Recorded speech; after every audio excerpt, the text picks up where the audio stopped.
नमस्कार।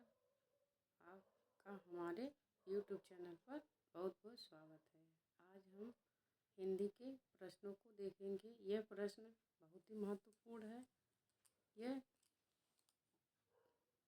Assistant professor के 2021 की उत्तर प्रदेश की परीक्षा में आया हुआ प्रश्न है। यह हिंदी की सभी परीक्षा के लिए महत्वपूर्ण है, केवल असिस्टेंट प्रोफेसर की परीक्षा के लिए नहीं, सारी परीक्षाओं के लिए महत्वपूर्ण है। GDC, lecturer, MP, assistant professor सारी परीक्षाओं के लिए महत्वपूर्ण है। तो आज का पहला प्रश्न है, धान को गाँव प्यार तो जाने, ज्ञान विषय रस भोरे, सूर सुबहुत कहे न रस रहे रस, गूलर को फल फोरे। इसमें अंतिम पंक्ति का क्या अर्थ है? गूलर में रस नहीं है। बी, गूलर का फल रूखा है। सी, गूलर का फल खड़ा है। डी, ढकी छिपी बात बोलने से कही गई बात का आनंद समाप्त हो जाता है। तो करेक्ट आंसर हो जाएगा डी, ढकी छिपी बात को कहने से कही गई बात का आनंद समाप्त हो जाता है। हम इस वीडियो में प्रश्न देखेंगे और प्रश्नों की व्याख्या भी देखेंगे। एक प्रश्न पर आपके कई प्रश्न तैयार हो जाएंगे।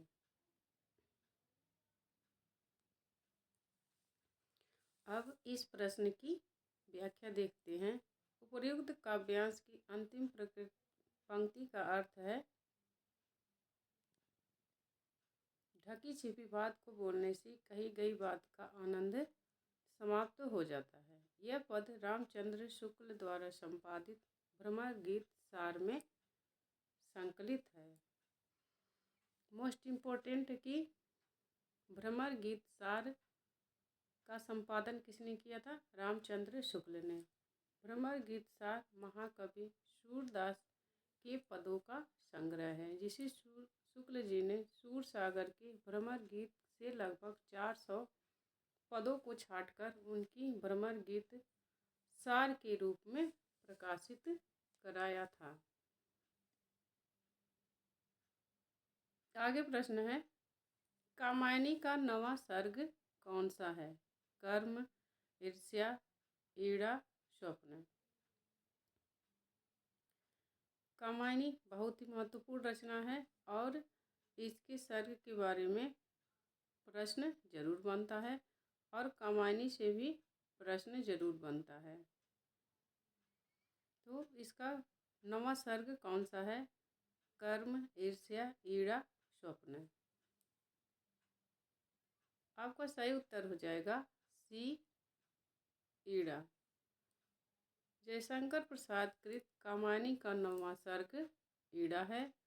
इस महाकाव्य में कुल 15 सर्ग हैं और इस सर्ग की यह विशेषता है कि यह मनोभावों पर व्यक्त है। शुक्ल जयशंकर प्रसाद की प्रसिद्धि का आधार कामायनी है। यह बहुत ही महत्वपूर्ण काव्य कृति है छायावाद की। तो इससे संबंधित सारे प्रश्न आपको पता होने चाहिए। इसमें 15 सर्ग हैं। इसके प्रमुख पात्र हैं मनु, श्रद्धा, मानव, ईड़ा और ये सारे प्रतीक हैं कामायनी के। सबसे पहले हम कामायनी के 15 सर्गों को देखते हैं, उसके बाद फिर आगे की प्रश्न देखेंगे। कामायनी का पहला सर्ग है चिंता, दूसरा है आशा,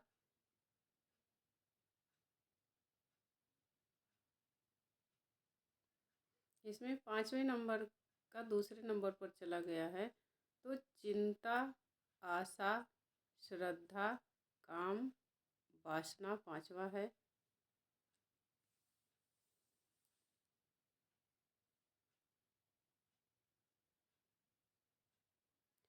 चिंता, आशा, श्रद्धा, काम, वासना। उसके बाद आपका हो जाएगा।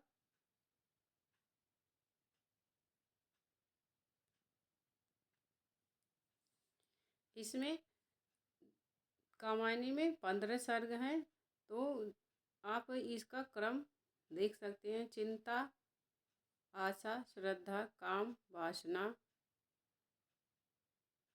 उसके बाद लज्जा, कर्म, ईर्ष्या, ईड़ा, स्वप्न, संघर्ष, निर्वेद, दर्शन, रहस्य और अंतिम है आनंद।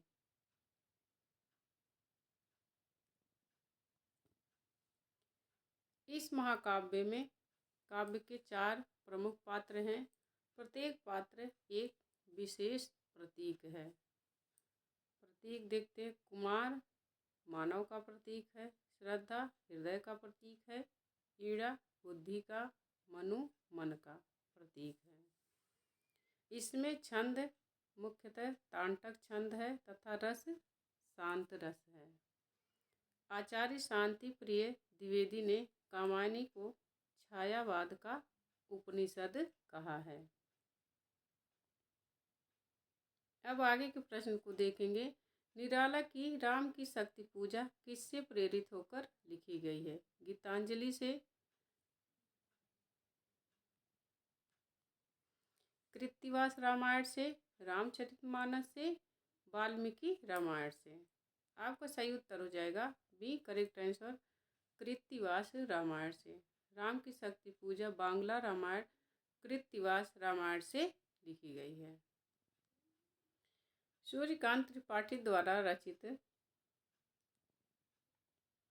राम की शक्ति पूजा, इसका प्रकाशन वर्ष 1936 ईस्वी है। कृत्तिवास रामायण से प्रेरित होकर लिखी गई है। यह एक लंबी कविता है। यह कविता निराला के प्रथम काव्य संग्रह अनामिका के द्वितीय संस्करण में प्रकाशित है, जबकि गीतांजलि के रविन्द्रनाथ टैगोर हैं लेखक और रामचरितमानस की रचना तुलसीदास जी ने की है। आगे है, जिंदगी निष्क्रिय बन गई तलघर, अब तक क्या किया, जीवन क्या जिया। ये किस कवि की पंक्तियां हैं? मुक्तिबोध की, धूमिल की, रघुवीर सहाय की, नागार्जुन की। करेक्ट आंसर हो जाएगा आपका ये। यह नागार्जुन मुक्तिबोध की काव्य पंक्तियां हैं। गजानन माधव मुक्तिबोध की काव्य पंक्तियां हैं। इनके अंधेरे में कविता से उद्धृत हैं। अब तक क्या किया, जीवन क्या जिया। यह अंधेरे में कविता की बहुत ही महत्वपूर्ण काव्य पंक्तियां हैं। अब इसके और कथन को देखते हैं। यह चांद पत्रिका में यह पंक्ति चांद का मुंह टेढ़ा है 1964 ईस्वी काव्य संग्रह में संग्रहित है। अंधेरे में कविता चांद का मुंह टेढ़ा है काव्य में संग्रहित है गजानन माधव मुक्तिबोध के। अंधेरे में कविता का प्रथम प्रकाशन कल्पना पत्रिका में सन 1964 ईस्वी में आशंका के दीप अंधेरे नाम से प्रकाशित हुआ था। मुक्तिबोध की अन्य रचनाएं हैं भूरी भूरी खाक धूल 1980 ईस्वी में, ब्रह्म राक्षस, भूल गलती आदि इनकी जो है रचनाएं हैं। अब प्रमुख कवि और उनकी काव्य पंक्तियां हैं। एक तरफ कवि हैं और दूसरी तरफ उनकी काव्य पंक्तियां हैं। नागार्जुन की प्रमुख काव्य पंक्तियां हैं कई दिनों तक चूल्हा रोया, चक्की रही उदास, कई दिनों तक कानी कुतिया सोई उसके पास। यह इनकी अकाल कविता से ली गई है। अकाल और उसके बाद। आगे है, राष्ट्रगीत में भला कौन वह भारत भाग्य विधाता है, फटा सुथन्ना पहने जिसका हर चरना गुण गाता है। यह रघुवीर सहाय की काव्य पंक्तियां हैं। आगे है, कविता भाषा में आदमी होने की तमीज है। यह धूमिल की काव्य पंक्तियाँ हैं।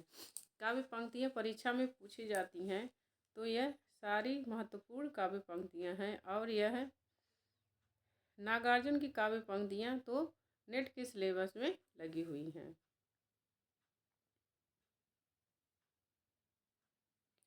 प्रेमचंद का वह कौन सा उपन्यास पहले उर्दू में बाज़ार हुस्न के नाम से लिखा गया था? प्रेमाश्रम, कायाकल्प, सेवा सदन, रंगभूमि। प्रेमचंद उपन्यास सम्राट कहे जाते हैं, इसीलिए इनकी कहानी और उपन्यास महत्वपूर्ण हो जाते हैं। तो इनकी जितनी भी कहानियाँ और उपन्यास हैं उससे संबंधित सारे प्रश्न पता होने चाहिए, क्योंकि ये परीक्षा में ज़रूर पूछे जाएंगे। तो सही उत्तर हो जाएगा सी, सेवा सदन। प्रेमचंद का सेवा सदन 1918 ईस्वी में उपन्यास पहले उर्दू में बाज़ार हुस्न 1917 नाम से लिखा गया था। सेवा सदन पहले 1917 ईस्वी में बाज़ार हुस्न नाम से लिखा गया था। उसके बाद 1918 ईस्वी में सेवा सदन नाम से प्रकाशित हुआ। जबकि प्रेमाश्रम 1922 ईस्वी, रंगभूमि 1925 ईस्वी तथा कायाकल्प 1926 ईस्वी इनके अन्य उपन्यास हैं। सेवा सदन प्रेमचंद का पहला प्रौढ़ उपन्यास है। प्रेमाश्रम उपन्यास पहले उर्दू में गुस्साए आफियत नाम से तथा रंगभूमि चौगाने हस्ती नाम से लिखा गया था। मोस्ट इम्पॉर्टेंट है यह सब, और परीक्षा में 100% संभावना है आने की, क्योंकि ये उपन्यास सम्राट कहे जाते हैं। और परीक्षाएं जो हैं उनमें इनकी लगे हुए हैं इनके उपन्यास। उसने कहा था कहानी का प्रकाशन वर्ष किस वर्ष हुआ? सन 1914 ईस्वी में, सन 1916 ईस्वी में, सन 1915 ईस्वी में, सन 1917 ईस्वी में। करेक्ट आंसर हो जाएगा सी, 1915 ईस्वी में। चंद्रधर शर्मा गुलेरी कृत उसने कहा था का प्रकाशन वर्ष 1915 ईस्वी है, जबकि सुखमय जीवन 1911 ईस्वी तथा बुद्ध का कांटा 1914 ईस्वी में प्रकाशित हुआ था। उसने कहा था प्रथम विश्व युद्ध की पृष्ठभूमि पर लिखी गई प्रेम संवेदना की कहानी है। मोस्ट इम्पोर्टेंट है। उसने कहा था चंद्रधर शर्मा गुलेरी की बहुत ही प्रसिद्ध कहानी है और उन्होंने इसी कहानी से प्रसिद्धि पाई थी। इस कहानी के प्रमुख पात्र हैं लहना सिंह, बोधा सिंह, सूबेदार हजारा सिंह आदि।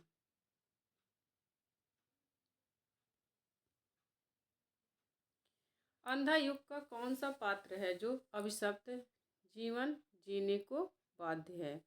दुर्योधन, धृतराष्ट्र, युयुत्सु, अश्वत्थामा। आपका सही उत्तर हो जाएगा डी, युयुत्सु। युयुत्सु अभिशप्त जीवन जीने को बाध्य है। अश्वत्थामा अंधा युग का वह पात्र है। सॉरी, इसका करेक्ट आंसर हो जाएगा डी, अश्वत्थामा। अश्वत्थामा अंधा युग का वह पात्र है जो अभिशप्त जीवन जीने को बाध्य है। अंधा युग 1955 ईस्वी में धर्म भारती द्वारा रचित एक गीति नाट्य है। अंधा युग का कथानक महाभारत युद्ध के अंतिम दिन पर आधारित है। इसमें युद्ध और उसके बाद की समस्याओं और मानवीय महत्वाकांक्षा को प्रस्तुत किया गया है। अंधा युग के प्रमुख पात्र हैं अश्वत्थामा, गांधारी, धृतराष्ट्र, कृतवर्मा, संजय, विदुर, युधिष्ठिर, युयुत्सु और कृष्ण इत्यादि ये अंधा युग के पात्र हैं। अंधा युग के पात्रों को एक बार फिर से देखते हैं। अश्वत्थामा, गांधारी, धृतराष्ट्र, कृतवर्मा, संजय, विदुर, युधिष्ठिर, युयुत्सु और कृष्ण इत्यादि अंधा युग के पात्र हैं। आगे है मृदंगिया किस कहानी का पात्र है? लाल पान की बेगम, पंचलाइट, शमबदिया, रसप्रिया। सही उत्तर हो जाएगा डी, रसप्रिया। मृदंगिया, फणीश्वरनाथ रेणु की रचित कहानी रसप्रिया का पात्र है, जबकि लाल पान की बेगम, पंचलाइट, तीसरी कसम उर्फ मारे गए गुलफाम तथा संबदिया इनकी अन्य कहानियां हैं। इनकी अन्य कहानियों एवं उसके पात्र। अब इनकी फणीश्वरनाथ रेणु की और कहानियां और उनके पात्रों को देखते हैं।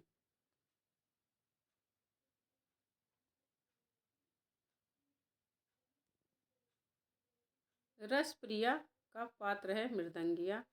लाल पान की बेगम मोस्ट इम्पोर्टेंट कहानी है और इनकी यह कहानी नेट के सिलेबस में लगी है। और रसप्रिया है जो है सॉरी, रसप्रिया इनकी कहानी असिस्टेंट प्रोफेसर यूपी के सिलेबस में लगी हुई है। तो लाल पान की बेगम की के प्रमुख पात्र देखते हैं। बिरजू, चंपिया, सुनरी, जंगी की पतोहू। शमबदिया, हरगोविंद, सूरवास, बड़ी बहुरिया। पंचलाइट, गोधन, मुंडरी पंचलाइट के प्रमुख पात्र हैं। वैद्य जी किस उपन्यास के पात्र हैं? झूठा सच, ये सच होगा। झूठा सच, भूले बिसरे चित्र, राग दरबारी, विश्रामपुर का संत। तो आपका करेक्ट आंसर हो जाएगा सी, राग दरबारी। वैद्य जी श्रीलाल शुक्ल के राग दरबारी के प्रमुख पात्र हैं, लेकिन इसका प्रमुख पात्र रंगनाथ है। और राग दरबारी में शिवपालगंज नाम के गांव की कथा वर्णित है, जबकि शिवपालगंज एक पिछड़े हुए गांव का प्रतीक है। वैद्य जी श्रीलाल शुक्ल के उपन्यास राग दरबारी, जिसका प्रकाशन वर्ष है 1968 ईस्वी के पात्र हैं। इस उपन्यास में शिवपालगंज की जिंदगी का यथार्थ चित्रण है और शिवपालगंज क्या पिछड़े हुए गांव का प्रतीक है। इसमें राग दरबारी पर इन्हें 1669 ईस्वी का साहित्य अकादमी पुरस्कार प्राप्त हुआ है। सूनी घाटी का सूरज 1957 ईस्वी में। इसका इनके अन्य उपन्यास और हैं। सूनी घाटी के सूरज 1957 ईस्वी में प्रकाशित हुआ था। अज्ञातवास 1962 ईस्वी में। विश्रामपुर का संत 1998 ईस्वी में आदि इनके अन्य उपन्यास हैं। अब हम इनके फणीश्वरनाथ श्रीलाल शुक्ल के उपन्यास और उनकी जो पात्र हैं पात्रों को देखते हैं। उपन्यास राग दरबारी, उपन्यासकार श्रीलाल शुक्ल। और राग दरबारी के प्रमुख पात्र हैं वैद्य जी, रूपन बाबू, बद्री, अग्रवाल, रंगनाथ, जोगनाथ। विश्रामपुर का संत के प्रमुख पात्र हैं कुंवर जयंती प्रसाद, राजश्री, धीरज सिंह। ये भी श्रीलाल शुक्ल का उपन्यास है। विश्रामपुर का संत है। झूठा सच, जयदेवपुरी, तारा कनक। और यह यशपाल का उपन्यास है झूठा सच।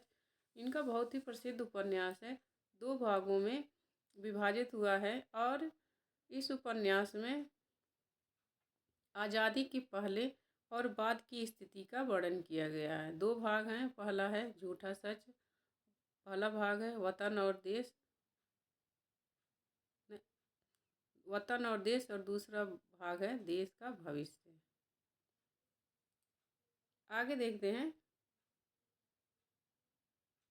भूले बिसरे चित्र। इसके प्रसाद हैं विद्या ज्वाला प्रसाद और ये भगवती चरण वर्मा का है।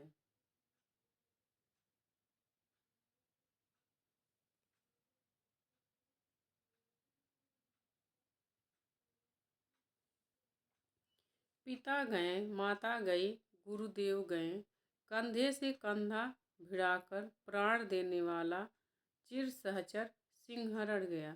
चंद्रगुप्त नाटक में यह कथन किसका है? पिता गए माता गई गुरुदेव गए, कंधे से कंधा भिड़ाकर प्राण देने वाला चिर सहचर सिंहरण गया। चंद्रगुप्त नाटक में यह कथन किसका है? ए चंद्रगुप्त का, बी चाणक्य का, सी मालविका का, डी अलका का।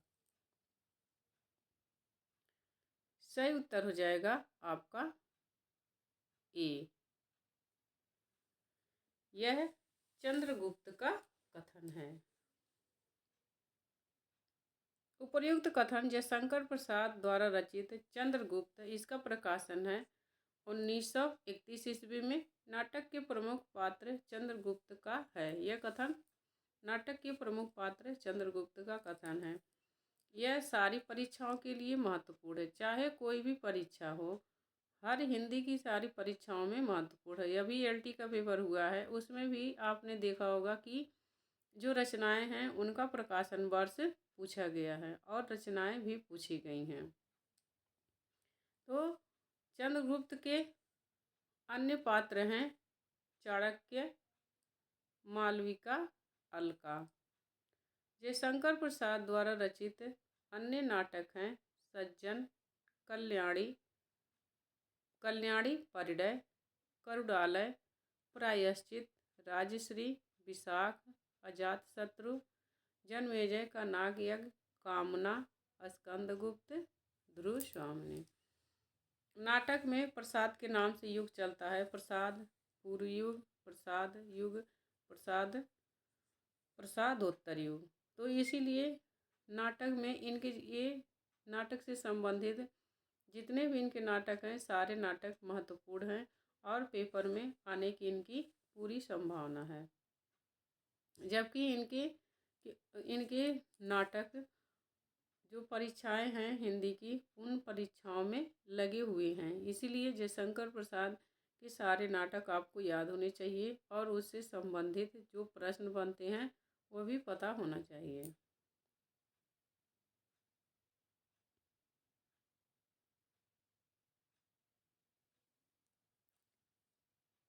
आगे प्रश्न है, इस देश की प्रजा के हृदय में कोई स्मृति मंदिर बना जाने की शक्ति आप में है, पर यह सब तब हो सकता है कि वैसी स्मृति की कदर आपके हृदय में भी हो। इस पंक्तियों के लेखक कौन हैं? इस देश की प्रजा के हृदय में कोई स्मृति मंदिर बना जाने की शक्ति आप में है, पर यह सब तब हो सकता है कि वैसी स्मृति की कदर आपके हृदय में भी हो। ये किस लेखक की काव्य पंक्तियाँ हैं? हजारी प्रसाद द्विवेदी, बालकृष्ण भट्ट, बाल मुकुंद गुप्त और प्रताप नारायण मिश्र।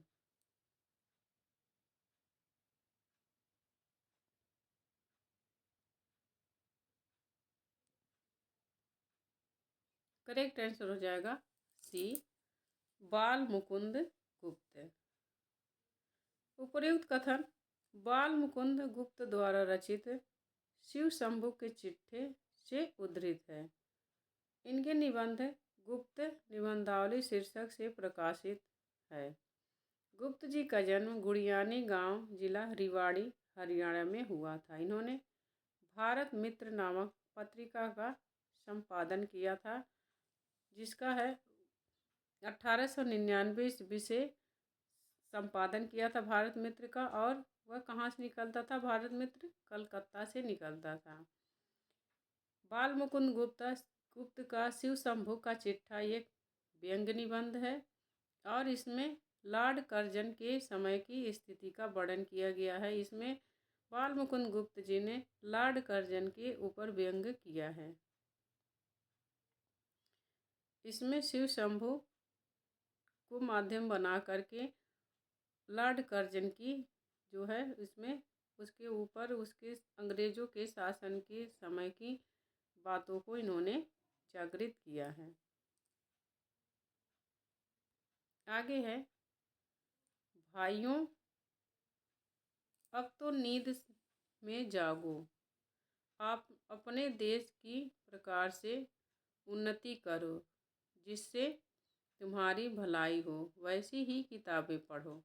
यह कथन किस निबंध से लिया गया है? भाइयों, अब तो नींद से जागो। यहाँ नींद से होगा। नींद से जागो, अपने देश की इस प्रकार से उन्नति करो, इस प्रकार से उन्नति करो कि जिससे तुम्हारी भलाई हो, वैसी ही किताबें पढ़ो। यह निबंध किस ग्रंथ से लिया गया है? वैष्णवता और भारतवर्ष। आप भारतवर्षोन्नति कैसे हो सकती है? शिव शंभू के चिट्ठे। शिव शंभू के चिट्ठे। सही उत्तर हो जाएगा सी, भारतवर्षोन्नति कैसे हो सकती है। ये कथन भारतेंदु हरिश्चंद्र के भारतवर्षोन्नति हो सकती है, कैसे हो सकती है, निबंध से लिया गया है। भारतेंदु हरिश्चंद्र के अन्य निबंध हैं, इनके निबंधों को देखते हैं।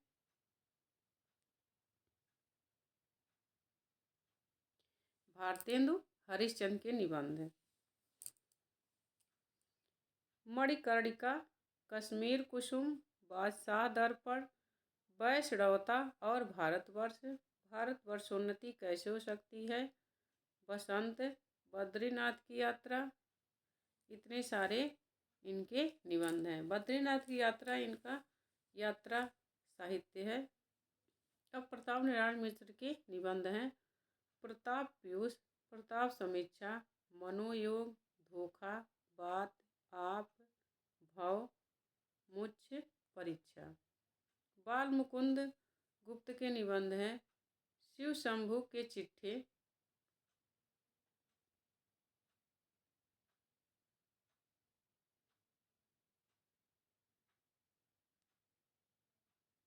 ये सब चिट्ठे कर लेना। शिव शंभू के चिट्ठे।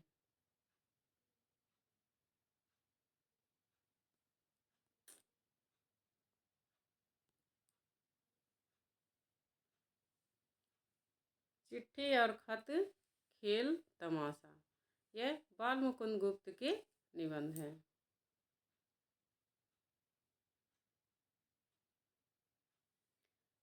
आगे प्रश्न: श्रद्धा ग्रहण करने की भी एक विधि होती है। मुझसे अभी सहज ढंग से श्रद्धा ग्रहण नहीं होती, अटपटा जाता हूँ, अभी पार्ट टाइम श्रद्धेय ही हूँ। यह कथन किस निबंध से लिया गया है? श्रद्धा और भक्ति, आचरण की सभ्यता, विकलांग, श्रद्धा का दौर, धर्म और समाज। करेक्ट आंसर हो जाएगा सी। यह हरिशंकर परसाई द्वारा लिखित व्यंग है। विकलांग और श्रद्धा का दौर से यह कथन लिया गया है। वह कहते हैं कि श्रद्धा ग्रहण करने की भी एक विधि होती है। मुझसे अभी सहज ढंग से श्रद्धा ग्रहण नहीं होती, अटपटा जाता हूँ, अभी पार्ट टाइम श्रद्धेय ही हूँ। यह विकलांग श्रद्धा का दौर निबंध से लिया गया है।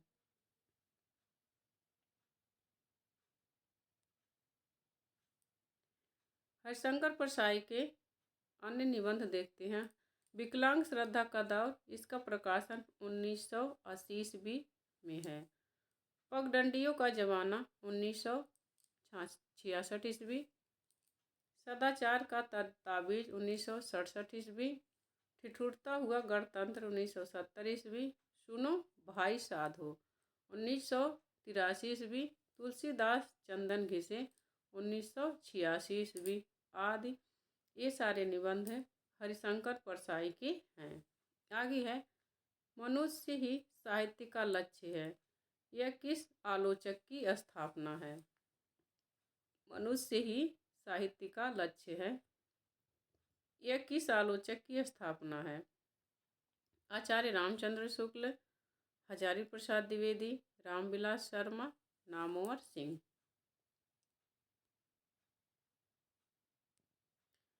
सही उत्तर हो जाएगा बी। यह हजारी प्रसाद द्विवेदी का कथन है कि मनुष्य ही साहित्य का लक्ष्य है। आगे है, हमें अपनी दृष्टि से दूसरे देशों को देखना होगा, दूसरे देशों की दृष्टि से अपने साहित्य को नहीं। यह शुक्ल जी का कथन है कि हमें अपनी दृष्टि से दूसरे देशों को देखना होगा, दूसरे देशों की दृष्टि से अपने साहित्य को नहीं। यह कथन आचार्य शुक्ल जी का है। आगे है, चरम व्यक्तिवाद ही प्रयोग का केंद्र बिंदु है। यह डॉक्टर नामवर सिंह का कथन है कि चरम व्यक्तिवाद ही प्रयोगवाद का केंद्र बिंदु है। आगे है, भक्ति आंदोलन एक जातीय और जनवादी आंदोलन है।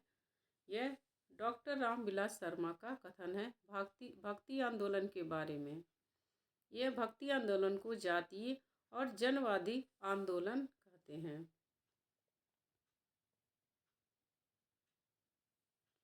कुत्ते की आवाज़ रपट किस कृति में संकलित है? कुत्ते की आवाज़ रपट किस कृति में संकलित है? मेरा परिवार, अकेला मेला, ऋण जल, धन जल, चीड़ों पर चांदनी। सही उत्तर हो जाएगा आपका सी, ऋण जल धन जल। फणीश्वर नाथ रेणुकृत ऋण जल धन जल क्या है? इसकी विधा क्या है? यह रिपोर्ताज है में कुत्ते की आवाज़ रपट संकलित है। इसका प्रकाशन 1971 ईस्वी में हुआ था। इनके अन्य रिपोर्ताज नेपाली क्रांति कथा 1976 ईस्वी में, श्रुत अश्रुत पूर्व 1884 ईस्वी में, एकलव्य के नोट्स आदि।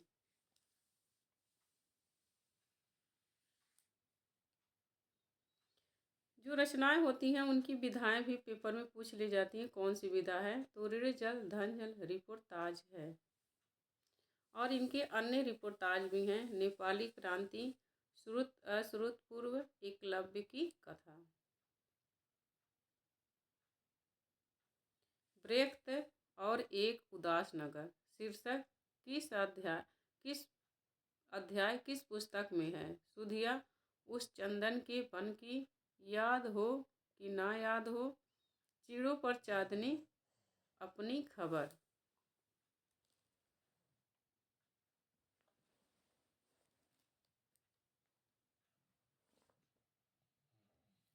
सही उत्तर हो जाएगा ब्रेख्त और एक उदास नगर शीर्षक अध्याय चीड़ों पर चांदनी पुस्तक में है।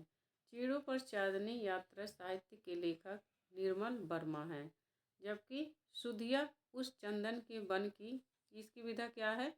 संस्मरण है और यह विष्णुकांत शास्त्री का है। याद हो कि याद ना हो संस्मरण है काशीनाथ सिंह का, तथा अपनी खबर आत्मकथा है पांडे बेचन शर्मा उग्र की।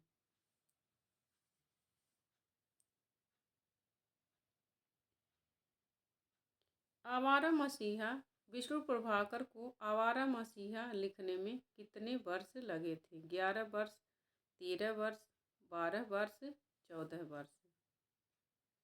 आपका सही उत्तर हो जाएगा डी, 14 वर्ष। आवारा मसीहा विष्णु प्रभाकर द्वारा रचित प्रसिद्ध बांग्ला लेखक शरद चंद्र चट्टोपाध्याय की जीवनी है। ये परीक्षा का रटा रटाया प्रश्न है, कम से कम 10 बार आया होगा परीक्षाओं में। पूछ लिया जाता है कि आवारा मसीहा किस साहित्यकार की जीवनी पर आधारित है, और ये क्या है? औपन्यासिक जीवनी है। इस कृति के लिखने में 14 वर्ष का समय लगा था। इसका प्रथम प्रकाशन 1974 ईस्वी में हुआ था।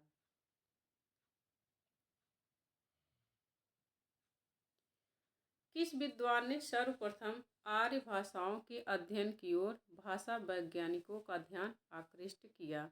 William Jones, Grierson, Beames, Hoernle. सही उत्तर हो जाएगा ए, विलियम जोन्स।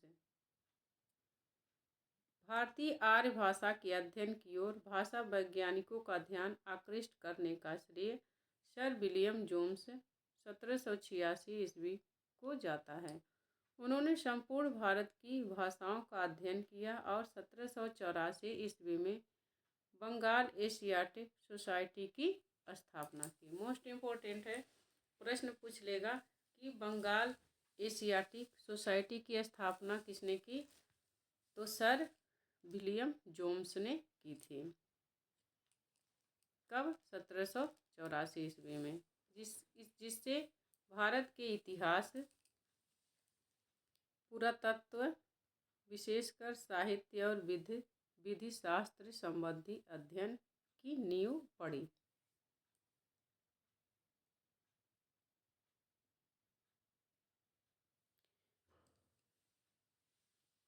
किस भाषा को प्राकृत और आधुनिक भारतीय आर्य भाषाओं के बीच की कड़ी कहा जाता है? मैथिली, अपभ्रंश, तमिल, तेलुगु। सही उत्तर हो जाएगा सी, बी हो जाएगा अपभ्रंश। अपभ्रंश भाषा को प्राकृत और आधुनिक आर्य भाषाओं के बीच की कड़ी कहा जाता है। भाषा के अर्थ में इसका प्रयोग छठी शती से होने लगा था। अपभ्रंश मध्यकालीन आर्य की तीसरी अवस्था है। मैथिली बोली का विकास बिहारी हिंदी उपभाषा से हुआ है।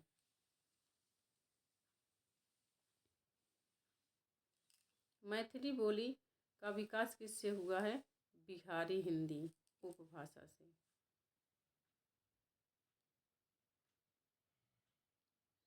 आगे है, उच्चारण स्थान के आधार पर छह ध्वनि कैसी ध्वनि है? ओष्ठ, तालव्य, दंतोष्ठ, जिह्वा, मूलीय। सही उत्तर हो जाएगा आपका बी। उच्चारण स्थान के आधार पर छह ध्वनि है तालव्य, कंठ कंठ, तालव्य, मूर्धन्य, दंत, ओष्ठ, ऐसे ही सब व्यंजन के हैं। ये स्वर और व्यंजन के हैं। उच्चारण स्थान तो कंठ से क वाला आता है, च वर्ग तालव्य से आता है। तो इसमें देख लेते हैं, ये टेबल है, मुख्य है, मोस्ट इम्पोर्टेंट है आपके लिए। आप एक बार में सारा याद कर सकते हैं इस सूत्र से और आप कभी नहीं भूलेंगे। कंठ, उच्चारण स्थान कंठ, इसका सूत्र है अकुह विसर्जनीय नाम। अकुह विसर्जनीय नाम। अकुह से यहाँ से आपका हो जाएगा आ होगा और विसर्ग, विसर्जनीयम से विसर्ग, तथा क से अकुह, तो क से क वर्ग होगा एवं ह से ह होगा। अकुह विसर्जनीय नाम। इससे आप आसानी से आप याद कर सकते हैं कि कौन सा अक्षर, स्वर और व्यंजन का उच्चारण स्थान कौन सा है। तालव्य का इचुसिया, इचु यसा नाम तालु, इचु यशा नाम तालु। तो इसको देखते हैं, ई से छोटी बड़ी, च से च वर्ग और य और स, इचु यशा नाम तालु, तालव्य। मूर्धन्य का देखते हैं, ऋतु रा साड़ा राम मूर्धा, ऋतु र साड़ा राम साड़ा मूर्धा, र तथा ट वर्ग एवं र स, यह मूर्धन्य का है। इसमें आपको कंठ तालव्य मूर्धन्य अलग से याद नहीं करना पड़ेगा, इसमें दिया ही है। इसमें अकुह विसर्जनीयम, इसमें इचु यशा नाम तालु, ये तालव्य है। ऋतुर साड़ा मूर्धा, ये मूर्धा है, र और ट वर्ग एवं र और स।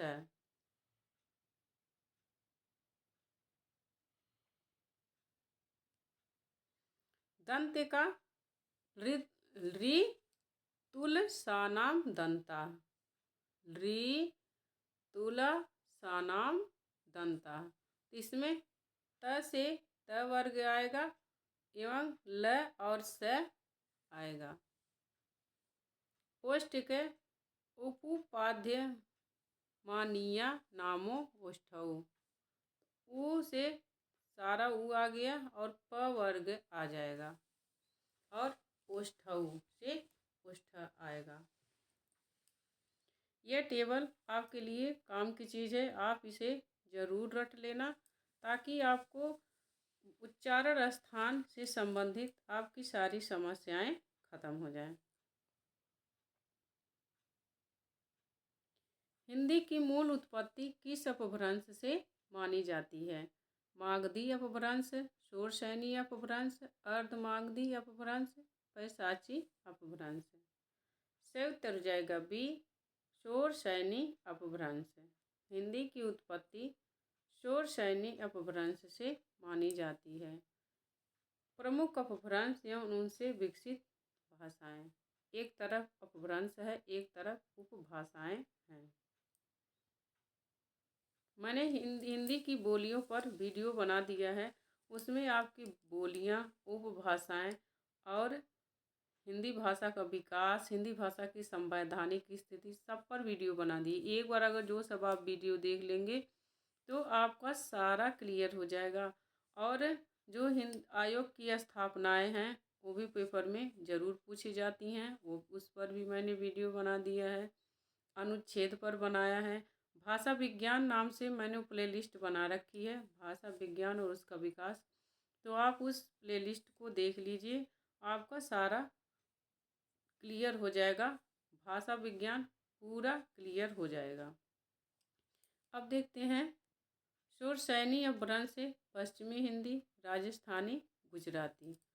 शोरसैनी अपभ्रंश से कितनी उपभाषाएं निकली हैं? पश्चिमी हिंदी, राजस्थानी हिंदी, गुजराती। खस से पहाड़ी हिंदी, अर्धमागधी से पूर्वी हिंदी, मागधी से बिहारी हिंदी। भाषा, बोलियां, उनकी बोली क्षेत्र, भाषाएं, इससे प्रश्न जरूर बनता है। तो एक बार आप वो वीडियो देख लेंगे तो आपका भाषा विज्ञान, बोली विकास, बोली क्षेत्र, आयोग की स्थापनाएं सब आपका क्लियर हो जाएगा।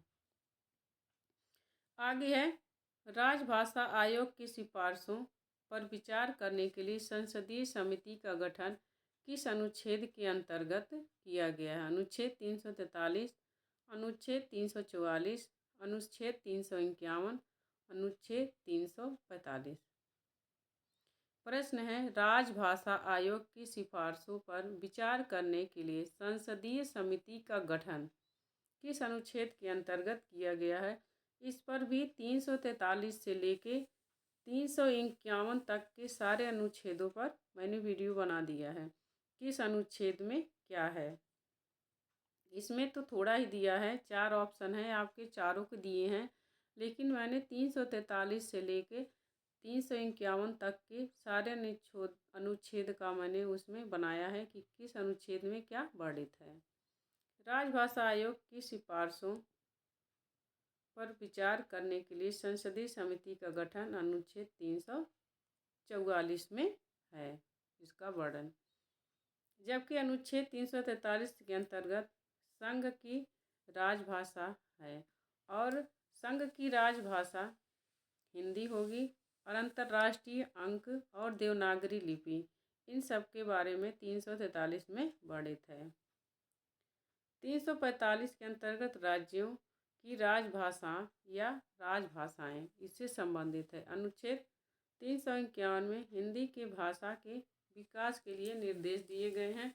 350 में यह निर्देश दिया गया कि अल्पसंख्यकों की जो भाषाएं हैं उस पर विचार किया जाएगा और मातृभाषा आपकी हिंदी में होगी। ये सब 350 अनुच्छेद में वर्णित है। बघेली बोली को अवधी की दक्षिणी शाखा किसने कहा है? बघेली बोली को अवधी की दक्षिणी शाखा किसने कहा? हरदेव बाहरी, भोलानाथ तिवारी, कामता प्रसाद गुरु, जॉर्ज ग्रियर्सन।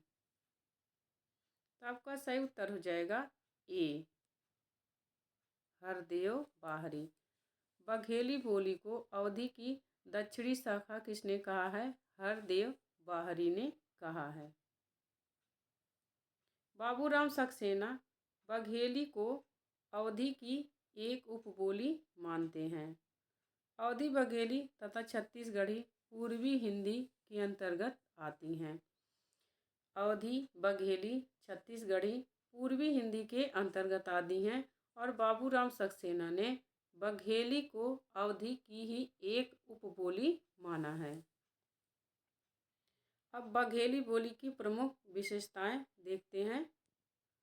बघेली बोली का व बघेली में ब हो जाता है। विशेषण में हा प्रत्यय का अधिक प्रयोग होता है। बघेली में अधिकांशतः आदिवासियों की शब्दावली प्रयुक्त होती है। इसकी मुख्य बोलियां तिरहारी, जुड़ार, गहोरा आदि है। मैंने इस पर भी वीडियो बना, उस बोली वाले क्षेत्र में आप देख लेंगे तो उपबोलियां, बोलियों के नाम, बोली क्षेत्र, कौन कौन सी उपबोलियां किससे निकली हैं, सारा आपका डाउट सही हो जाएगा। आगे नागरी लिपि का विकास किस लिपि से हुआ? सैंधव लिपि, यूनानी लिपि, खरोष्टी लिपि, ब्राह्मी लिपि। नागरी का मतलब देवनागरी से है यहाँ पर। तो नागरी लिपि का विकास ब्राह्मी लिपि से हुआ है। अब ब्राह्मी लिपि का विकास खरोष्टी लिपि से हुआ है। ब्राह्मी लिपि भारत की प्राचीनतम लिपियों में से एक है। इसके प्रयोग के प्राचीन उदाहरण अशोक के अभिलेखों के रूप में उपलब्ध हैं। यह बाएं से दाएं लिखी जाती है। ब्राह्मी की उत्तरी शैली से चौथी पाँचवीं सदी में गुप्त लिपि, मोस्ट इम्पोर्टेंट है यह। ब्राह्मी की उत्तरी शैली, शैलियाँ भी होती हैं, उत्तरी शैली, दक्षिणी शैली, ऐसे करके। तो ब्राह्मी की उत्तरी शैली से 4 से चौथी पाँचवीं सदी में गुप्त लिपि तथा गुप्त लिपि से 6ठी सदी में कुटिल लिपि विकसित हुई। इसी कुटिल लिपि से 9वीं सदी के लगभग नागरी के प्राचीन रूप का विकास हुआ, जिसे प्राचीन नागरी कहते हैं। ये भाषा विज्ञान से संबंधित आपके बहुत महत्वपूर्ण प्रश्न हैं। आगे है ब्रजबुली किस भाषा का एक कृत्रिम रूप है? असमी, भोजपुरी, ब्रजभाषा, बंगला।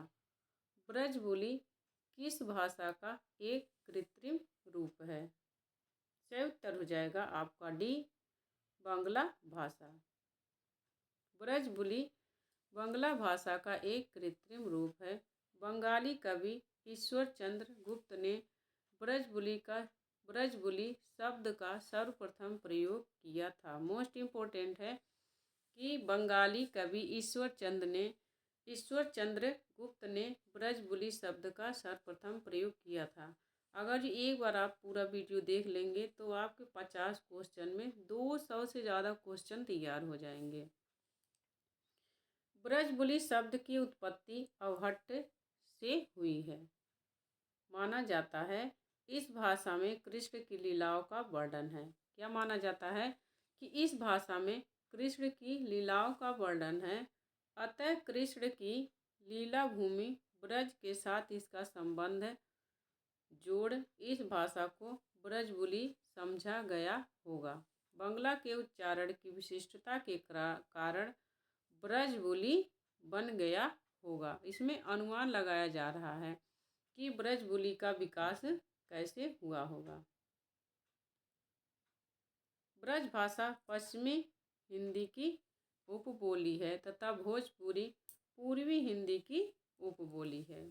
ब्रज भाषा पश्चिमी हिंदी की उपबोली है तथा भोजपुरी पूर्वी हिंदी की बिहारी बोली की पूर्वी हिंदी की बोली है।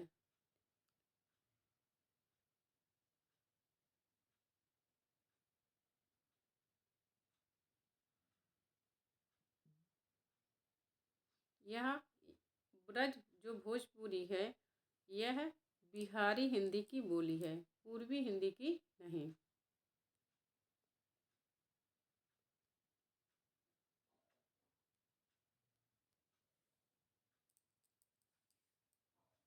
यहाँ आप बिहारी हिंदी कर लेंगे, पूर्वी हिंदी की जगह बिहारी हिंदी कर लेंगे। भोजपुरी बिहारी हिंदी की उपबोली है। अब आगे प्रश्न है, प्राचीन नागरी का दक्षिण भारत में क्या नाम है? देवनागरी, नांदे नागरी, आनंद नागरी, ब्रह्म नागरी। करेक्ट आंसर हो जाएगा आपका बी। यहाँ पर सी करेक्ट आंसर हो जाएगा, नांदे नागरी। ऊपर नीचे ऑप्शन हो गए हैं तो आप जैसे दिया है वैसे समझ लीजिए। आप करेक्ट आंसर हो जाएगा, दक्षिण भारत की प्राचीन नागरी का दक्षिण भारत में नांदे नागरी नाम है।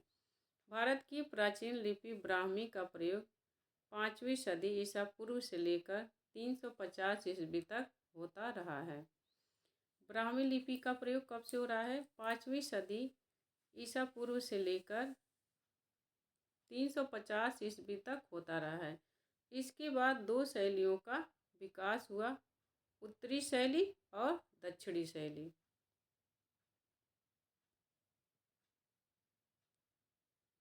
उत्तरी शैली से 4वीं सदी में गुप्त लिपि का विकास हुआ, जो 8वीं सदी तक प्रयुक्त होती रही।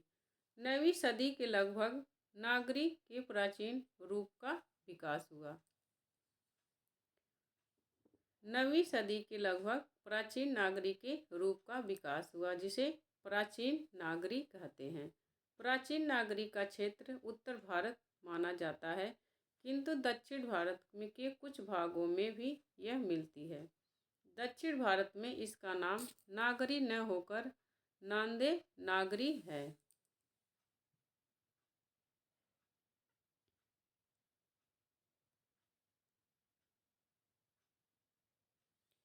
उदंत मार्तंड पत्र में खड़ी बोली का उल्लेख किस नाम से किया गया है? हिंदुस्तानी भाषा, मध्य देशीय भाषा, पूर्वी भाषा, प्राध्य देशीय भाषा। उदंत मार्तंड पत्र में खड़ी बोली का उल्लेख किस नाम से किया गया है? आपका सही उत्तर हो जाएगा मध्य देशीय भाषा। उदंत मार्तंड में खड़ी बोली का उल्लेख मध्य देशीय भाषा नाम से किया गया है। उदंत मार्तंड हिंदी का प्रथम समाचार पत्र है। इसके संपादक कानपुर निवासी पंडित जुगल किशोर हैं। इसका प्रकाशन कलकत्ता से साप्ताहिक पत्र के रूप में 30 मई 1826 ईस्वी से हुआ था। उदंत मार्तंड का प्रकाशन कलकत्ता से हुआ था। यह साप्ताहिक पत्र है और 30 मई 1826 ईस्वी से हुआ था। 30 मई इसके प्रकाशन दिन को आधार मानकर राष्ट्रीय हिंदी पत्रकारिता दिवस मनाया जाता है। मोस्ट इम्पोर्टेंट है कि राष्ट्रीय हिंदी पत्रकारिता दिवस कब मनाया जाता है? 30 मई। और किसके आधार पर मनाया जाता है? उदंत मार्तंड के प्रकाशन वर्ष के प्रकाशन दिन के आधार पर। अब आगे प्रश्न है, हिंदी प्रदीप के संपादक कौन थे? श्रीनिवास दास, बालकृष्ण भट्ट, दुर्गा प्रसाद मिश्र, बद्री नारायण चौधरी, प्रेमघन। सही उत्तर हो जाएगा आपका बी, बालकृष्ण भट्ट। हिंदी प्रदीप के संपादक हैं बालकृष्ण भट्ट।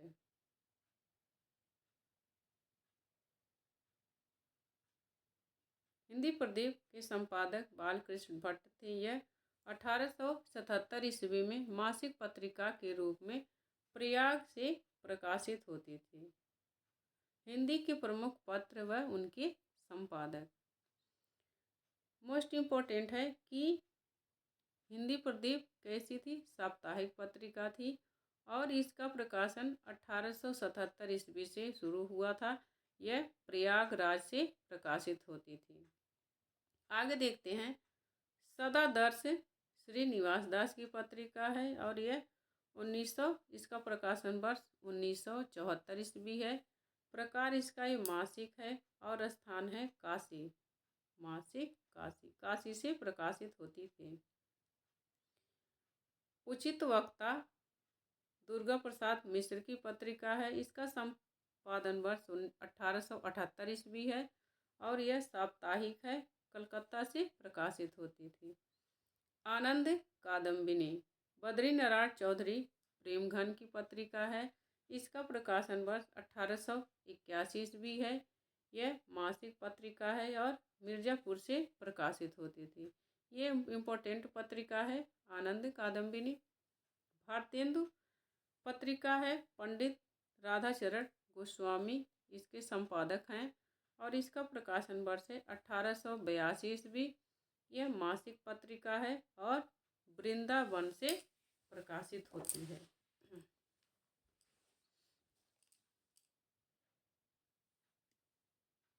आगे के प्रश्न हैं, ये स्केच ऑन हिंदी लिटरेचर के लेखक कौन हैं? F.E.K. Maulvi Karimuddin, George Abraham Grierson, Edwin Greaves. सही उत्तर हो जाएगा आपका डी। ये स्केच ऑन हिंदी लिटरेचर के लेखक हैं एडविन ग्रीव्ज। इसका प्रकाशन वर्ष है 1917 ईस्वी। हिंदी साहित्य इतिहास संबंधी प्रमुख ग्रंथ इस प्रकार हैं। ए हिस्ट्री ऑफ हिंदी लिटरेचर 1920 ईस्वी। इसके लेखक हैं F.E.K. A history of Hindi literature, इसके लेखक हैं F.E.K. सजगिरा ई शुअरा ई हिंदी, इसका प्रकाशन वर्ष है 1848 ईस्वी। इसके लेखक हैं मौलवी Karimuddin. The modern vernacular literature of northern Hindustan, इसके लेखक हैं जॉर्ज ग्रियर्सन। यहाँ हिंदुस्तान होगा। The modern vernacular literature of northern Hindustan के लेखक हैं जॉर्ज ग्रियर्सन। आगे है ढोला मारूरा दूहा में ढोला के पिता का क्या नाम है? राजा जसवंत सिंह, राजा नल, राजा जय सिंह, राजा हरिराज सिंह। करेक्ट आंसर हो जाएगा आपका बी, राजा नल। ढोला मारूरा दूहा में ढोला के पिता का क्या नाम था? राजा नल।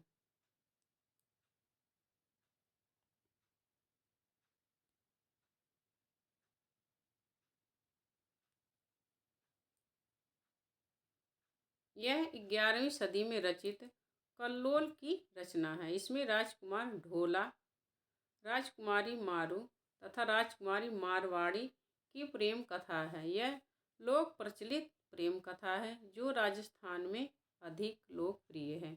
यह मूलतः दोहे में रचित है, जिसमें कवि कुशल राय ने 17वीं शताब्दी में कुछ चौपाइयाँ जोड़ी हैं।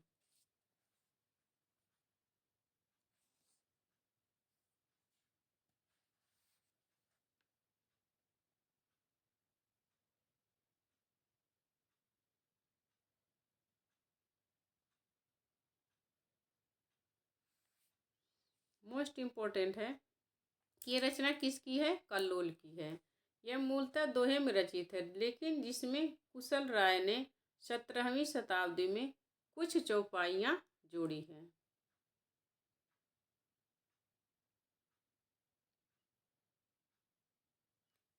हिंदी प्रचार प्रसार के योगदान के लिए 1947 में कौन सी संस्था गठित हुई थी? नागरिक प्रचारी सभा काशी, बिहार राष्ट्र सभा परिषद पटना, हिंदी साहित्य सम्मेलन प्रयाग, राष्ट्रीय प्रचार समिति वर्धा। सही उत्तर हो जाएगा आपका बी।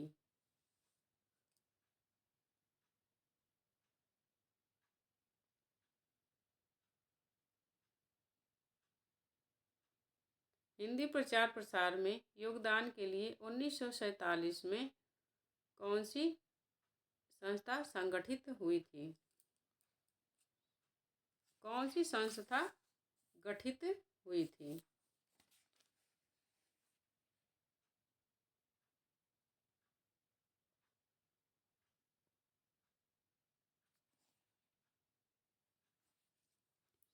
करेक्ट आंसर हो जाएगा आपका बी, बिहार राष्ट्र भाषा परिषद पटना।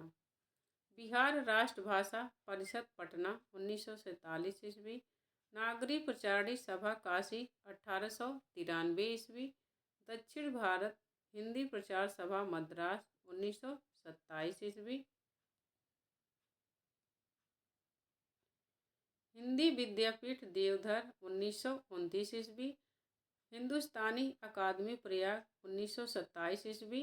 राष्ट्रीय प्रचार समिति वर्धा 1936 ईस्वी। आगे है, महावीर प्रसाद द्विवेदी से पूर्व सरस्वती पत्रिका के संपादक कौन थे? ए राधा कृष्ण दास, बी श्याम सुंदर दास, सी किशोरीलाल गोस्वामी, डी जगन्नाथ दास।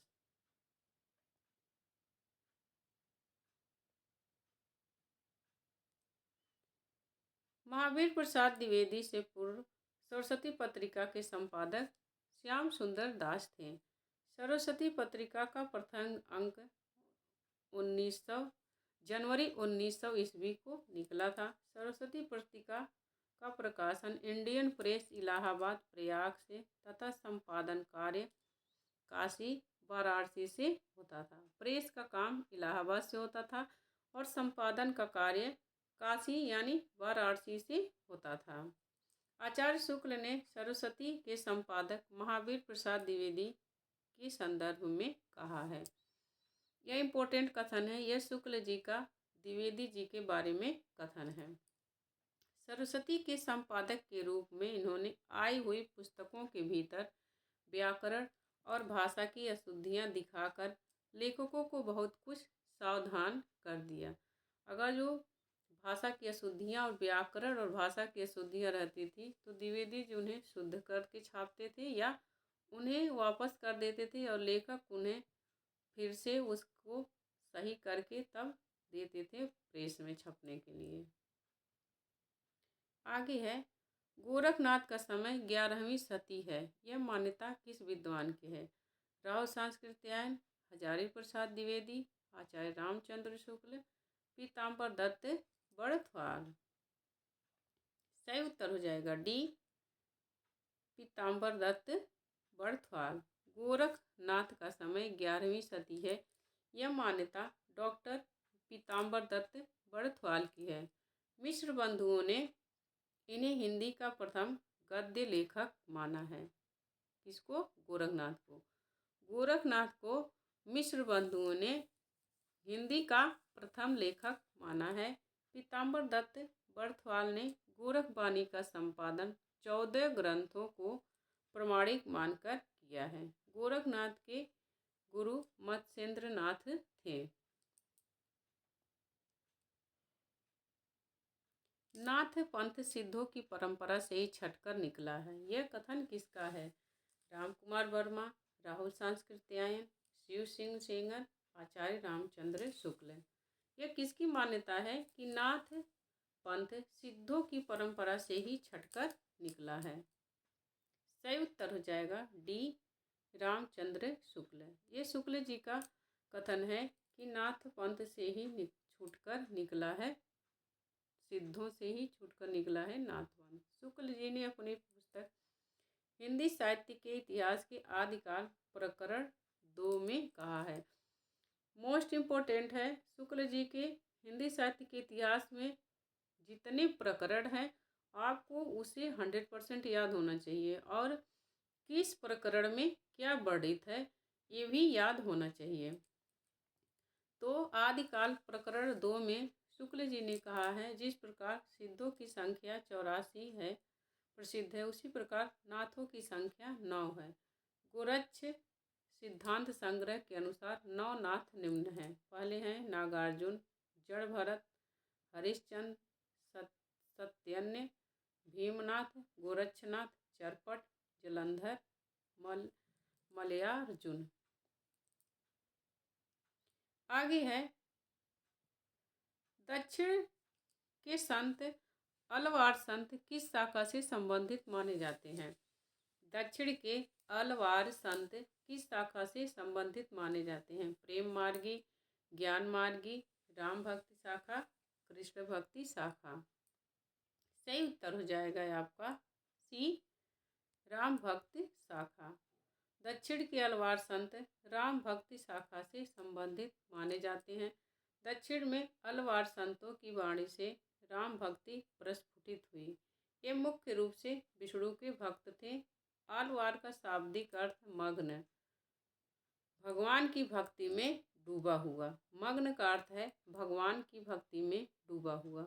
अलवार, अलवार जो शब्द है उसका शाब्दिक अर्थ क्या है? मग्न, और उसका मग्न का अर्थ है भगवान की भक्ति में डूबा हुआ। अलवारों की संख्या 12 बताई जाती है, जो निम्न है। यहाँ पर हम 12 अलवार को देखेंगे और इसमें कौन किसका अवतार है यह भी पूछा जाता है।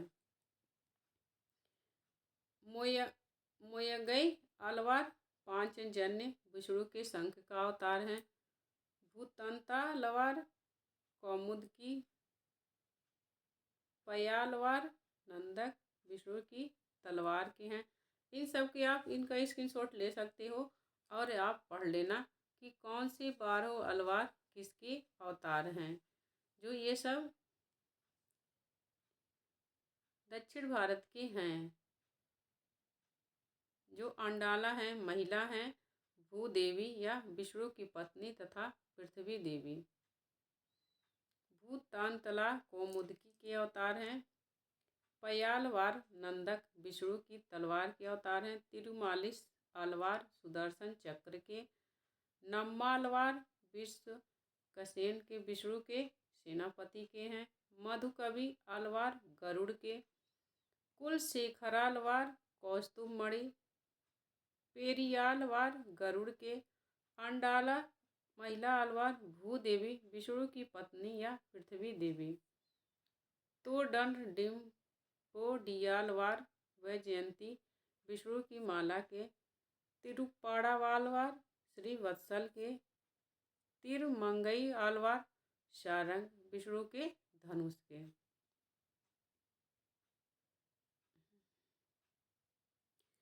तुलसीदास की निम्नलिखित कृतियों में कौन सी कृति कांडों में विभाजित नहीं है? पार्वती मंगल, बरवे रामायण, गीतावली, कवितावली। सही उत्तर हो जाएगा ए। तुलसीदास का पार्वती मंगल कांडों में विभाजित नहीं है, बल्कि यह प्रबंध काव्य है। यह अवधि में रचित है। इसमें शिव पार्वती का विवाह का वर्णन है। इसका आधार कालिदास के कुमार संभव है, जबकि रामचरितमानस में शिव पार्वती कथा का आधार विष्णु पुराण है। मोस्ट इम्पोर्टेंट है यह सब तुलसीदास की रचनाओं के बारे में।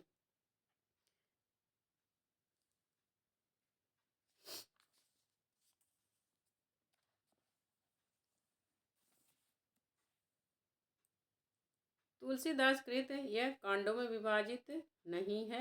पार्वती मंगल यह प्रबंध काव्य, यह अवधि में रचित है।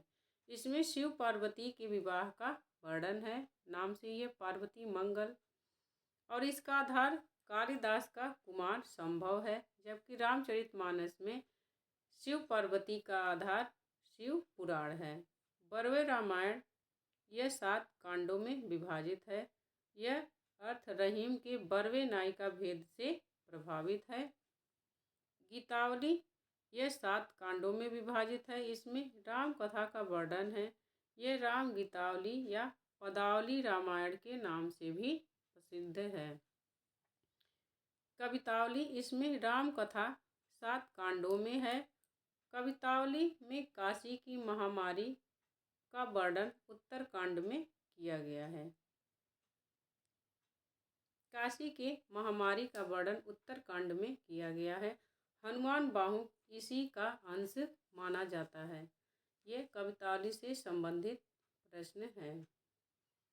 आगे है, श्री रामानुजाचार्य की भक्ति किस भाव की है? दास्य भाव, सख्य भाव, दाम्पत्य भाव, इनमें से कोई नहीं। करेक्ट आंसर हो जाएगा दास्य भाव। श्री रामानुजाचार्य की भक्ति दास्य भाव की है। आगे है श्री रामानुजाचार्य अद्वैत वेदांत का खंडन कर विशिष्टाद्वैतवाद की स्थापना की, जिसके अनुसार ब्रह्म के ही अंश जगत के सारे प्राणी हैं। रामानुजाचार्य को शेष या लक्ष्मण का अवतार माना जाता है। आगे है रसलीन का मूल नाम क्या है? सैयद मुस्तफ़ा, सैयद सईद, सैयद अहमद, सैयद गुलाम नबी। सही उत्तर जाएगा डी, सैयद गुलाम नबी रसलीन का पूरा नाम है। ये रीतिकाल के रीतिबद्ध शाखा के कवि हैं। प्रमुख रूप से दो रचनाएं हैं, अंग दर्पण, रस प्रबोध है। अंग दर्पण में अंगों का उपमा उत्प्रेक्षा से युक्त चमत्कारपूर्ण वर्णन है और रस प्रबोध दोहों में रस निरूपण संबंधी ग्रंथ है। इस वीडियो का आप जितने भी प्रश्नों की विस्तृत व्याख्या है, जो आपको प्रश्न इसमें से आ रहे हैं, जो व्याख्या आ रही है उसको मत लिखिए, लेकिन तो जो नहीं आ रही है उसको नोट्स कर लीजिए या एक दो बार वीडियो देख लीजिए तो आपका सारा क्लियर हो जाएगा। लेकिन तो जो नहीं आ रही हैं चीज़ें उसे लिख लीजिए, क्योंकि अगर जो आपके पास जो किताब है ये किताब ना हो तो आप तैयारी कैसे करेंगे। तो इसीलिए आप जो इसमें प्रश्न है, एक प्रश्न में कम से कम 10-20 प्रश्न तो आपके तैयार हो जा रहे हैं। तो सारे प्रश्न लिख लीजिए, जो नहीं आ रहा है, जो आ रहा है उसे मत आप लिखिए। आगे है भारतेंदु की अकेली प्रतिभा ने हिंदी नाटक साहित्य, हिंदी नाट्य शास्त्र तथा हिंदी रंगमंच की स्थापना की। यह कथन किसका है? आचार्य रामचंद्र शुक्ल, हजारी प्रसाद द्विवेदी, डॉक्टर रामविलास शर्मा, रामचंद्र तिवारी।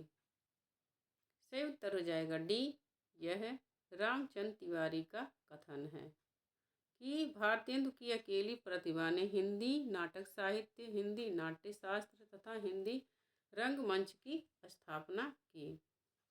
जबकि रामचंद्र शुक्ल ने भारतेंदु हरिश्चंद्र के नाटकों के संबंध में कहा है कि नाटकों की रचना शैली में उन्होंने मध्यम मार्ग का अवलंबन किया है, न तो बंगला के नाटकों की तरह प्राचीन भारतीय शैली को एक चारगी छोड़े ये अंग्रेजी नाटक की नकल पर चले, न प्राचीन नाट्यशास्त्र की जटिलता में अपने को फंसाया। यह शुक्ल जी का कथन है भारतेंदु हरिश्चंद्र के बारे में कि इन्होंने नाटकों में मध्यम शैली को अपनाया, न तो बंगला के नाटकों की तरह प्राचीन भारतीय शैली को एक ही बार में छोड़कर, एक ही झटके में छोड़कर अंग्रेजी नाटकों की नकल पर चल पड़े, न तो प्राचीन नाट्य शास्त्र की जटिलता में अपने आप को फंसाया। सुमित्रानंदन पंत ने अपने किस काव्य संग्रह को बाल कल्पना का दुधमुहा प्रयास कहा है? पल्लव, बीड़ा, ग्रंथि, उच्छ्वास। किस काव्य संग्रह को बाल कल्पना का दुधमुहा प्रयास कहा है?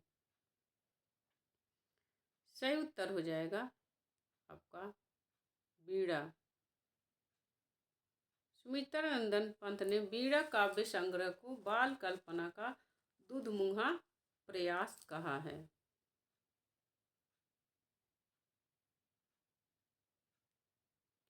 पंत जी की काव्य कृति पल्लव की भूमिका को छायावाद की घोषणा पत्र या मैनिफेस्टो कहा जाता है। इन्होंने अपनी रचना सत्य काम 1975 ईस्वी को एक तापस की भावनाओं की वाणी देने वाला काव्य कहा है। उच्छ्वास 1920, ग्रंथि 1920, बीड़ा 1927, पल्लव 1928, गुंजन 1932 पंत जी की छायावादी रचनाएं हैं। यहाँ पर दोनों प्रश्न इम्पोर्टेंट है, दोनों कथन कि बीड़ा को इन्होंने बाल कल्पना का दुधमुहा प्रयास कहा है, पल्लव की भूमिका को छायावाद का घोषणा पत्र या मैनिफेस्टो कहा जाता है, और सन पंत जी ने अपनी रचना सत्य काम को एक तापस की भावनाओं की वाणी देने वाला काव्य कहा है और इनकी ये सब रचनाएं हैं।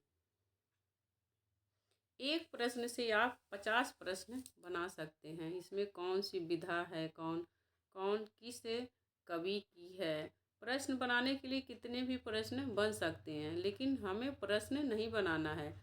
बस आपको ऐसी चीज़ें देना है कि आपकी तैयारी बेहतर से भी और बेहतर हो जाए। प्रश्नों की गिनती नहीं करनी है।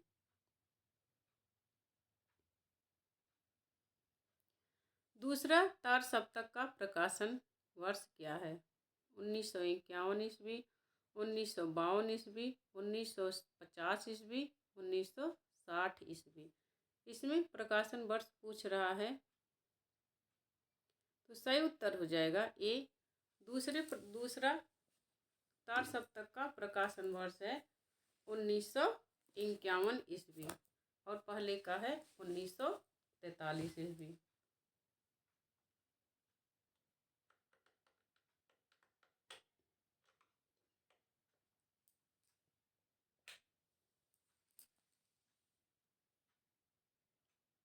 तार सप्तक का प्रकाशन वर्ष 1943 ईस्वी और दूसरे का 1951 ईस्वी।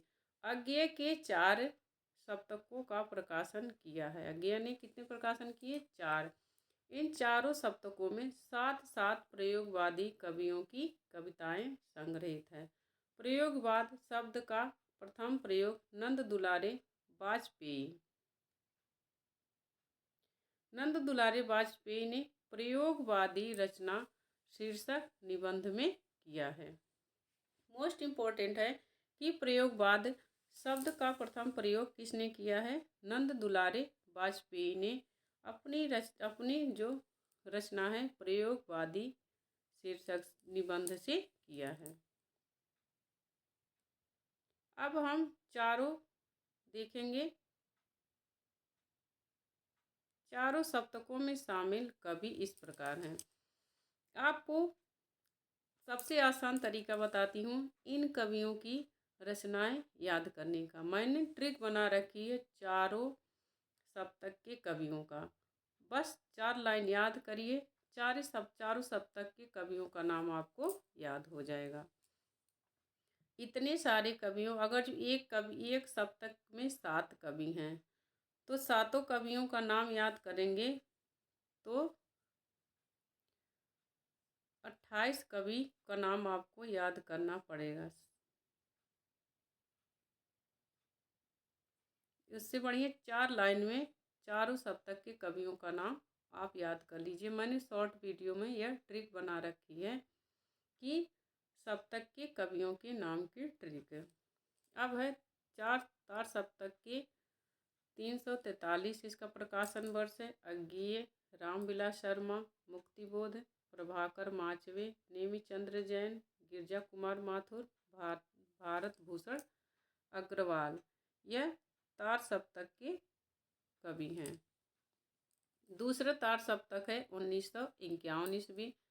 शमशेर बहादुर सिंह, भवानी प्रसाद मिश्र, शकुंतला माथुर, हरिनारायण व्यास, हरिनारायण घनश्याम व्यास, नरेश मेहता, धर्मवीर भारती, रघुवीर सहाय। तीसरा तार सप्तक का प्रकाशन है 1959 ईस्वी। प्रयाग नारायण, मदन वात्स्यायन, विजय देव नारायण शाही, कुंवर नारायण, सर्वेश्वर दयाल सक्सेना, केदारनाथ सिंह, कीर्ति चौधरी। चौथा है 1700 चौथा सप्तक का प्रकाशन है 1989 ईस्वी 1779 ईस्वी। इसके हैं अवधेश कुमार, राम कुमार कुंभज, स्वदेश भारती, नंद किशोराचार्य, सुमन एवं श्री राम वर्मा, राजेंद्र किशोर। ये 4 सप्तक के कवि हैं और इनके नाम भी पूछ लेते हैं कौन किस सप्तक का कवि है। इसलिए चारों सप्तक के कवियों का नाम आपको याद करना जरूरी है। आगे है, किले में औरत किस कवि की कविता है? सर्वेश्वर दयाल सक्सेना, पवन करण, रघुवीर सहाय, अरुण कमल। सही उत्तर हो जाएगा सी, रघुवीर सहाय। किले में औरत रघुवीर सहाय की कविता है। ये कविता मूलतः काव्य संगत हंसो हंसो जल्दी हंसो में संकलित है। काव्य संग्रह। मोस्ट इम्पोर्टेंट है, किले में औरत किसकी कविता है? रघुवीर सहाय की कविता है और यह उनके काव्य संग्रह हंसो हंसो जल्दी हंसो 1975 में संकलित है। इनकी अन्य कविताएं सीढ़ियों पर धूप, सीढ़ियों पर धूप 1960 ईस्वी में, आत्महत्या के विरुद्ध 1967 ईस्वी में, कुछ पते कुछ चिट्ठियां 1989 ईस्वी में, एक समय बा 1995 ईस्वी में।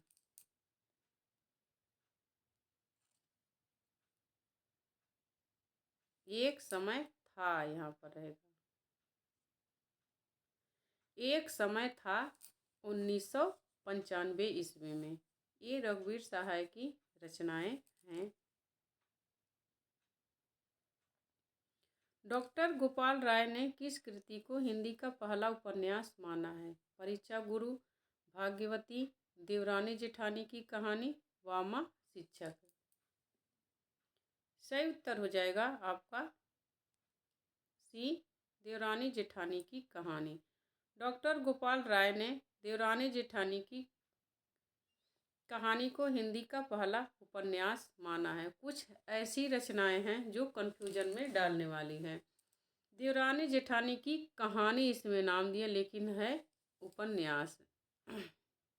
जैसे बाण भट्ट की आत्मकथा है उपन्यास, शेखर एक जीवनी है, ये उपन्यास है। इसीलिए यह ध्यान रखना है कि नाम पर नहीं जाना है।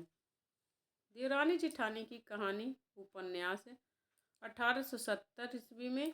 इसके रचनाकार हैं पंडित गौरी दत्त, जबकि श्रद्धाराम फिल्लौरी के उपन्यास भाग्यवती, श्रद्धाराम फिल्लौरी के का उपन्यास है भाग्यवती, ये 1877 ईस्वी है।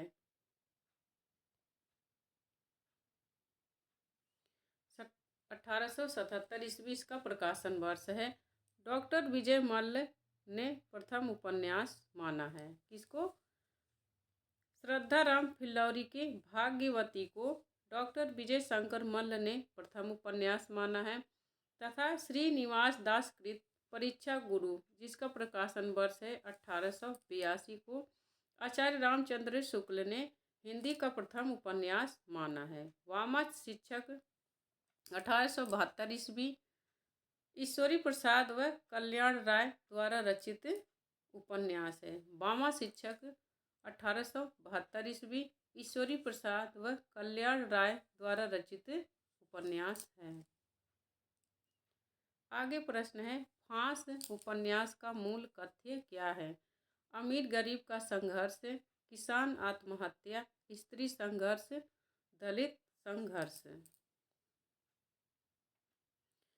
सही उत्तर हो जाएगा उपन्यास फांस का मूल का कथ्य क्या है?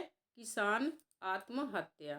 बी करेक्ट आंसर, किसान आत्महत्या। यह संजीव द्वारा रचित उपन्यास है। संजीव द्वारा लिखित अन्य उनके उपन्यास हैं किशनगढ़ के अहेरी 1981 ईस्वी, सर्कस 1984 ईस्वी, धार 1990 ईस्वी, सावधान नीचे आग है 1986 ईस्वी, जंगल जहां शुरू होता है 2000 ईस्वी।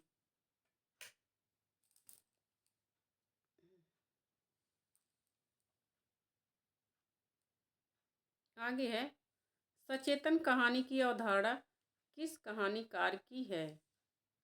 मोहन राकेश, कमलेश्वर, राजेंद्र यादव, महीप सिंह।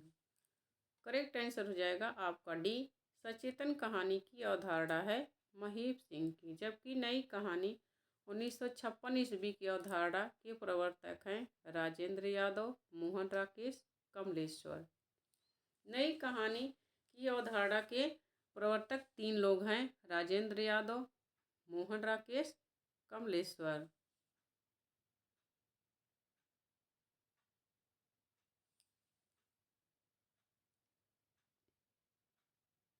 निम्नलिखित नाटक एवं नाटककारों को सुमेलित कीजिए।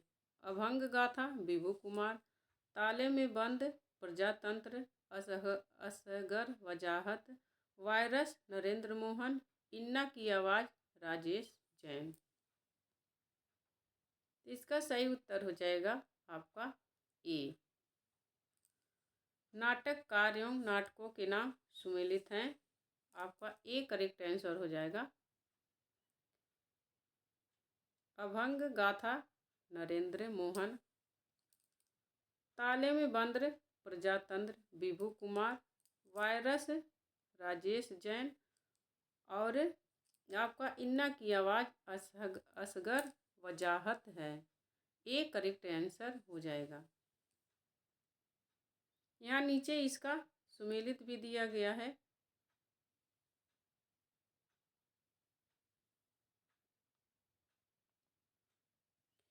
भारत दुर्दशा को निम्नलिखित में से क्या माना जाता है? नाटिका, नाट्य रासक, प्रहसन, गीति रूपक। सही उत्तर हो जाएगा बी, नाट्य रासक।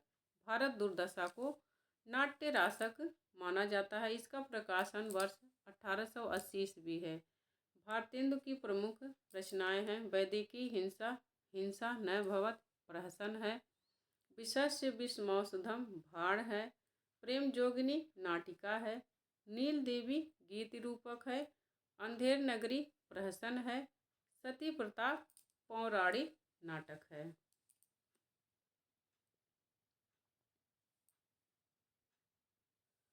सौभाग्य और दुर्भाग्य मनुष्य की दुर्बलता के नाम में है। सौभाग्य और दुर्भाग्य मनुष्य की दुर्बलता के नाम है।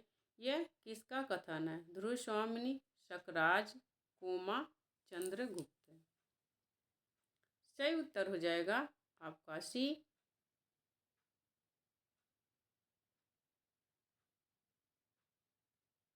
शकराज के बी करेक्ट आंसर हो जाएगा आपका शकराज। सौभाग्य और दुर्भाग्य मनुष्य की दुर्बलता के नाम है। यह कथन किस नाटक से है? ध्रुव स्वामिनी के नाटक के प्रमुख पात्र शकराज का है। ध्रुव स्वामिनी के नाटक के लेखक जयशंकर प्रसाद हैं। जयशंकर प्रसाद के अन्य नाटक है स्कंदगुप्त 1928 ईस्वी, चंद्रगुप्त 1931 ईस्वी, ध्रुव स्वामिनी 1933 ईस्वी।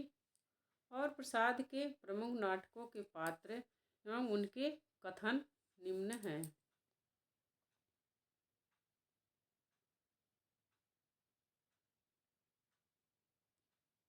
यौवन तेरी चंचल छाया कोमा का यह कथन है और यह ध्रुव स्वामिनी नाटक से है। विधान की स्याही का एक बिंदु गिरकर भाग्य लिपि पर कालिमा चढ़ा देता है। यह चंद्रगुप्त का कथन है। विधान की स्याही एक बिंदु गिराकर भाग्य लिपि पर कालिमा चढ़ा देता है। कुछ नहीं, मैं केवल यही कहना चाहती हूँ कि पुरुषों ने स्त्रियों को अपनी पशु संपत्ति समझकर उन पर अत्याचार करने का जो अभ्यास बना लिया है वह मेरे साथ नहीं चल सकता। यह किसका कथन है? ध्रुव स्वामिनी का। ध्रुव स्वामिनी पात्र भी है और ध्रुव स्वामिनी नाटक भी है। लंका की एक रात के निबंध के कौन लेखक हैं? लंका की एक रात के निबंधकार कौन हैं? विद्यानिवास मिश्र, कुबेर नाथ राय, बालकृष्ण भट्ट, हजारी प्रसाद द्विवेदी। आपका करेक्ट आंसर हो जाएगा बी। लंका की एक रात निबंध के निबंधकार हैं कुबेर नाथ राय। कुबेर नाथ राय ललित निबंधकार हैं। इनके अन्य निबंध संग्रह हैं प्रिया नीलकंठी 1968 ईस्वी, विषाद योग 1973 ईस्वी, बाड़ी का क्षीर सागर 1998 ईस्वी। आगे विद्या निवास मिश्र के निबंध। तुम चंदन हम पानी 1957 ईस्वी, बसंत आ गया पर कोई उत्कंठा नहीं 1972 ईस्वी, चितवन की छाह 1953 ईस्वी। बालकृष्ण भट्ट के निबंध है कल्पना शब्द की आकर्षण शक्ति आत्मनिर्भरता 1893 ईस्वी। हजारी प्रसाद द्विवेदी के निबंध है अशोक के फूल 1948 ईस्वी, कल्पलता 1951 ईस्वी, आलोक पर्व 1972 ईस्वी।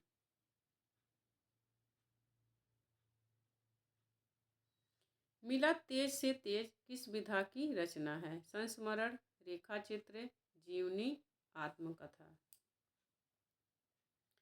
सही उत्तर हो जाएगा आपका सी, जीवनी है। सुधा चौहान रचित मिला तेज से तेज कहानी विधा की रचना है।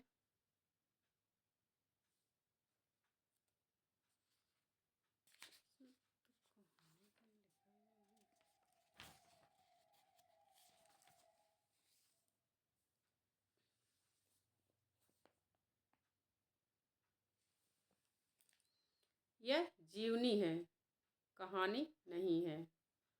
सुधा चौहान द्वारा रचित मिला तेज से तेज जीवनी विधा की रचना है, सुभद्रा कुमारी की जीवनी है और यह सुधा कुमारी चौहान उनकी पुत्री ने लिखी है, जिसका प्रकाशन वर्ष है 1975 ईस्वी। अब यहीं पर हमारा 50 प्रश्नों का यह खत्म होता है। अब आगे के प्रश्न आगे के वीडियो में देखेंगे, क्योंकि वीडियो बहुत बड़ी हो जाएगी। तो वीडियो कैसी लगी आप हमें कमेंट करके ज़रूर बताना। अगर जो वीडियो अच्छी लगी हो तो आप हमारे चैनल अर्चना हिंदी साहित्य अध्ययन को सब्सक्राइब करिए, लाइक करिए, ताकि हमें पता चले कि हाँ आपको वीडियो अच्छी लगी है। कमेंट करके ज़रूर बताइए वीडियो कैसी लगी। आगे के प्रश्नों को आगे के वीडियो में देखेंगे। मिलते हैं अगले वीडियो में, तब तक के लिए नमस्कार।